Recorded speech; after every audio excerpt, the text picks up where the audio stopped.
Voilà, Bernard, peux-tu nous expliquer comment le staff médical de la Fédération, son implication auprès de ce congrès et surtout sur le programme scientifique et thérapeutique de ce premier congrès sur l'épaule et le coude?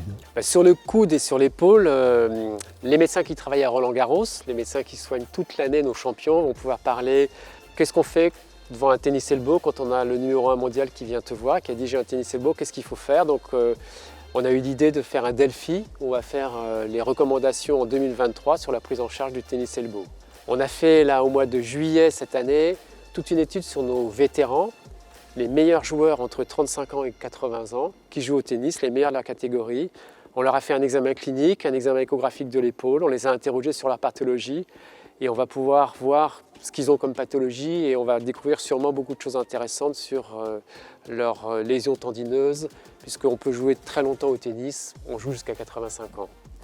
On a fait aussi une étude qui date depuis plus de 20 ans, c'est tous nos chiffres sur la force isocinétique de l'épaule du joueur professionnel de tennis, la différence entre les rotateurs internes, la différence entre les rotateurs externes, suivant les âges, ce qui nous a permis d'avoir des données qui sont très intéressantes qu'on va pouvoir donner aussi.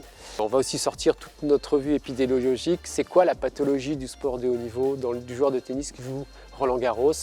On fait une revue bibliographique et on sort toutes nos séries qui datent de 20 ans maintenant. Donc en fait, on va avoir pas mal de références sur des sportifs de haut niveau et d'un sujet, un analyse sorcier lambda. Mais oui, ce qui est très important aussi, c'est que dans nos cabinets de ville, on voit essentiellement des passionnés de tennis qui ont entre 20 et 80 ans qui veulent continuer à jouer au tennis. Et quand on est praticien dans la vraie vie, ce qui est important, c'est vraiment de répondre à la demande et de savoir comment on peut les aider le mieux possible.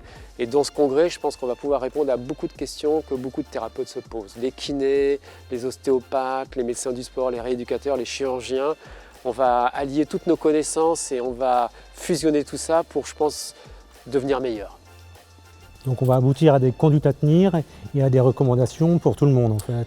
Oui, alors c'est ça qui est passionnant dans la médecine, c'est qu'en fait le monde change, la médecine change et en 2023 on va pouvoir faire un état des lieux de tout ce qu'on sait en 2023, ce qui sera peut-être pas valable en 2050, j'en sais rien, mais en tout cas en 2023 on va pouvoir donner nos recommandations qui nous paraissent les plus scientifiques et les plus logiques. Donc rendez-vous le samedi 27 mai, la veille du tournoi de Roland-Garros 2023.